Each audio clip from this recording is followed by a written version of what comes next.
So let's talk about natural sellers in the Bitcoin market, right? If you don't know, there are always going to be natural sellers. And I'm not talking about the traders. That is not really natural. And so this is a really big concept to understand, especially when in times like today, we have ETF approval, we have 12 times more demand for the Bitcoin that is being produced daily as of now, and this is pre-halving.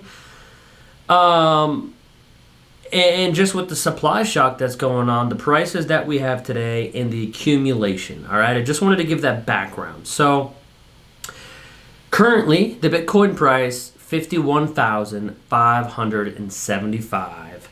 And before I do dive too deep, I do want to say welcome back to Hyper Bitcoinization. Appreciate all the communication, all the questions, all the just talk inside of the comments. That's the best way that we can have communication, answer questions, and you guys can give me topics too that you'd like to learn about. So, with the price being $51,600, and over the course of the last, we've been here for a week. We've been consolidating at these prices for a week. What happens is for the last week, miners every about 10 minutes are minting new coins because their computer mined that block, or a couple computers, a group of computers, whatever you want to call it. All of that could be true or is true often. Miners get new coins. They're rewarded new coins when they discover blocks. They are the natural sellers in Bitcoin for this specific reason. Miners, and especially big farms, especially big factories, that they're not all like that, but there's a lot of them, they have to pay for that electricity to mine Bitcoin. It's not free, right? They're not just mining for free. They have to pay for that electricity. So the way that they pay for that electricity is by selling coins. Now, there's one fact that I will give you. No miner wants, keyword wants, to sell their Bitcoin that they just received as a reward for a lower price than they got it at. All right? And unless they absolutely have to cover debt, to cover payments, electricity, whatever you have, this is what happens in a bear market, then they will. But when you're in a market like this, and let's just say you don't owe your electricity for another month or 2 months, however that's branched out for that person, organization, and they just got their reward at $51,600, they want to sell their coins for more than $51,600. And so they're going to choose to hodl. They're going to hold on for dear life, if you didn't know what that meant. They're going to hold on, and they're going to hope to sell it at a higher price, right? So they're going to wait till Bitcoin hits 60 grand, 70 grand, 100 grand before they really start unloading coins. And you can also say that miners that are unloading coins right now at 51, maybe they got their reward at 30 or 40 or 45, right? The goal is to always sell your coins for more money, unless it's absolutely positive that you can't. And the other hope is that they take the profit along that too, right? That they can pay all their debt, pay their bills, whatever it is, buy more ASICs, and also still have profit. Or still hold more Bitcoin. You don't want to sell all of it. Now, these natural sellers, a lot of these natural sellers are also having contracts with big exchanges or OTC, over-the-counter parties, because there's a little bit less than 2 million Bitcoin on exchanges today. Like I said at the beginning, there is currently 12 and a half times more demand for Bitcoin than it is making on a daily basis. So right now, pre-halving, Bitcoin is making minting 900 Bitcoin per day. And here, just in a few months, about April 20th is when the halving should be, Bitcoin will only make 450 Bitcoin per day. So if we have 12 and a half times the demand now, can you imagine what the demand will be here in a few months when there's less Bitcoin, half that Bitcoin, being minted daily? The other thing here to understand is, let's just call it Coinbase. Let's call it Gemini. Let's call it Robinhood. They have partnerships with these natural sellers. What they say is, hey, first, if you're going to sell your Bitcoin, we hope you come to us first. If we don't need it, we'll let you go to somebody else. Go ahead and pick somebody else. Right now, anybody who's got a contract like that is saying, yes, hey, we need it. If you got some you're going to sell, we need it because we have a ton of demand and it's wiping off of our exchanges faster than hell. All exchanges, it's not an all-time low, of course, but we haven't seen this low amount of Bitcoin on exchanges since 2015. So we are really heating things up right now. Taking the month off. February is my dry February, so no alcohol. I'm only drinking a liquid death. But if you can, as you know, we most likely do, drink a beverage. Take a second. Soak it in. A lot has happened, but it's still very quiet. When Bitcoin was last at $51,000 in 2021, it was a lot more loud, right? Most people are still not even noticing what is going on right now. So, really more specifically, today's video just wanted to be about the natural sellers. A lot of folks don't know that there are natural sellers or how that works. So I hope I was able to provide you with a little bit of information. But what I want to do for the remainder of this video, something that I enjoy, that I've continued to make a theme here on the channel, is go through some Twitter stuff, right? In my opinion, the best place to find Bitcoin anything is Bitcoin Twitter. I'm sorry. It's called X. So, let's dive into some of this and see where this takes us. So, one big thing, this is from James Lavish, awesome person to follow if you're not. And if you're on Twitter, please go follow me at LovinSats. The key name is Hyper Bitcoinization, but it's at LovinSats. James Lavish says, if you're still not buying Bitcoin, it is because you do not yet understand it. If you do not understand it, it is because you have not done the work. Respect the process, respect yourself, do the work. 100% true. All right. The downfall, the negative, whatever you want to call it for me, listen, I've been in for a long time now, I don't know, 8 or 9 years. Bitcoin, it only took me probably 3 months to see the price I bought it at to the price that it went to tell myself, oh, damn, I got to figure out what the hell this is because I don't want to miss it. You would think that if people saw it from 1,000 to 20 or 20 to 51 right now, that would do it for them, but it's not. And for a lot of people, they're not going to understand it because they're not taking the time to do the work, and they're not going to do the work until they see it hit these high numbers, okay? It's going to happen just like it always does. Bitcoin's going to pass 100, Bitcoin's going to pass 150, and people are finally going to say, man, all right, maybe this is something that I should be looking into.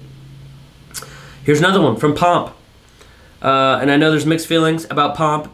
Hey, listen, without me providing my opinion on Pomp, he's got golden nuggets, man. The guy has a really good way of communicating, for one, and two, he's always got really good just stats or things to say. So BlackRock has raised $5 billion in their spot Bitcoin ETF in less than 5 weeks. For context, 80% of Bitcoin in circulation hasn't moved in the last 6 months. I'm one of those individuals. There's a lot of these other individuals that have not moved their Bitcoin, and not only in 6 months, but 1 year, 2 years, 3 years, 4 years, continued. So BlackRock has sucked up 2.5% of all tradable Bitcoin in 5 weeks. That's wild. And we're just starting. And this again, like I continue to say, this is pre-halving. Bitcoin miners made 900 Bitcoin yesterday, worth about 45 million bucks. Bitcoin ETFs gobbled up about $550 million yesterday. That's half a freaking $1 billion, dude. It is more than 10x what miners produced in 1 day. I continue to say that because if it hasn't struck you, I hope it does really soon. $34 trillion in debt. U.S. Isn't that crazy? That's pretty wild. And it's not going down, just in case you're curious. So really good website to pop up is debtcalculator.com. It'll show the average debt per person, per country, all the gold reserves per country, show all kinds of stuff. You could specifically just look at America. The amount of data on there is absolutely crazy. Let's see. I've got a few more good ones here. So this one's kind of funny. It's crazy to think about, but you may think it's cool that Michael Saylor personally made about $100 million in the last 24 hours with Bitcoin's price action. But remember, Satoshi, probably not alive, made about $2 billion in the last 24 hours. If I'm not mistaken, I'm pretty sure Satoshi also would be the richest person in the world. Is the richest person in the world. So, here's another cool one. First, Bitcoin crashed from 17 cents to a penny. Then it crashed from $32 to $2. Then it went from $266 to $63. Then it went from $1,100 to $170. Then it went from $20,000 to $3,000. It went from $69,000 to $15,000. I bet one day it will crash from $1 million to $500,000. But I think I'd rather just hold USD because it's stable, right? So it's kind of a joke, makes no sense. Meaning, hey, Bitcoin's got ups, Bitcoin's got downs. A lot of people will call it bubbles. Hey, bubbles don't make new all-time highs every 4 years, all right? It's not enough just to own Bitcoin. You need to be able to hold on to it for a long period of time. This is one that absolutely blows my mind every single time. More recently, I have gotten a few more friends, and I did not do the orange pilling, but have reached out to me over the last probably 3 months, letting me know they have finally dove in. They caved. They bought Bitcoin. And also, within the last probably 4 weeks, those same people all had something come up. They moved, they bought this, they had to do that, whatever it may be, and they sold the Bitcoin they bought so that they can do something else that I promise you is not much important and would have just been a way better idea to keep the Bitcoin, use credit cards, whatever, right? Bitcoin's finite. With the demand that we have, this may be the last time you see these prices. They're going to fight 10 times harder in 6 months, in a year, in 2 years to try to gobble up as much as they had, and they're not going to be able to buy it. This has been true for the last 15 years. A lot of people try to sell their coins. They do sell their coins, and then they struggle to try to get that same amount back years later. And most of the time, it's impossible.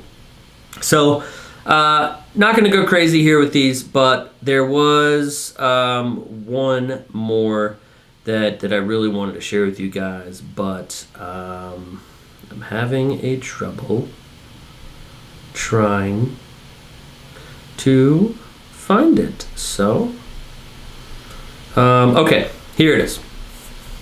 This is Mark Van Der Kris.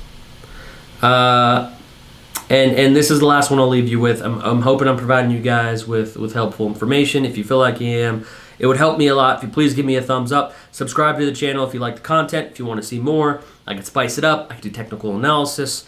This has just been what I've been enjoying lately. Because technical analysis, look, unless you're a trader, if you're trading, awesome, good for you. Again, the key is to hold on to the Bitcoin. If you're trading it, most likely you're probably new or you're a crazy advanced trader. Either one of the two is okay. Listen, I also trade Bitcoin, but I have two portfolios. I got a Bitcoin portfolio I trade. I got a Bitcoin portfolio I hold on to for life. I'll never touch it. I'll never sell a sat of it. But here's the tweet, and I'll leave you with this. I spent some time analyzing the post-ETF Bitcoin charts today and came up with some rough price predictions for the next 3 months. Currently, the ETF inflows lead to a 2% increase in price per day, which is about $1,000 per day. Most of the increase is taking place during the settlement period before U.S. market opening, pre-market opening. It seems to me that you can trade that market inefficiently, but I am not a day trader. More important, I believe you can predict this daily price increase by looking at the inflows that are announced at few hours before that. At current prices, Bitcoin inflows are 10 to 12 times, like we talked about, of newly created Bitcoin, meaning that people have to sell their Bitcoin in order to fill the ETF orders. They will only do that at higher prices, like we talked about, because hardly anybody who looks at this market would think Bitcoin is peaking. Higher prices lead to more FOMO among ETF investors, leading to more demand and even higher prices. Two other events that will happen in the next 3 months are important. One, the halving of Bitcoin. Do you call it halving or halvening? I'm going to let you know it now. It's just halving. But I guess it makes sense why people call it a halvening. It's easy to explain. Whatever.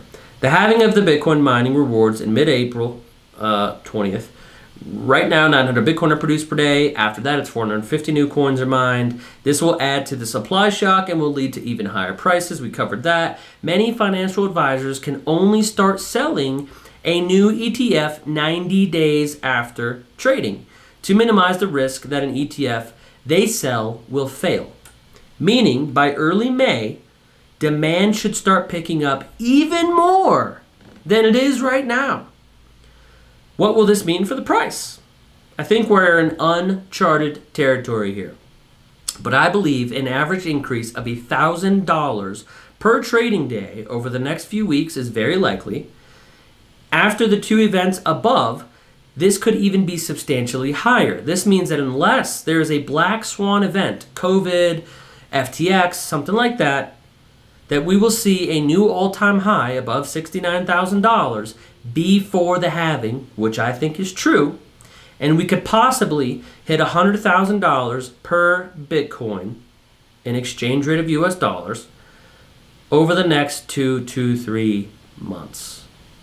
Right? A lot of people are talking about a super cycle. I think the main categories here is the demand.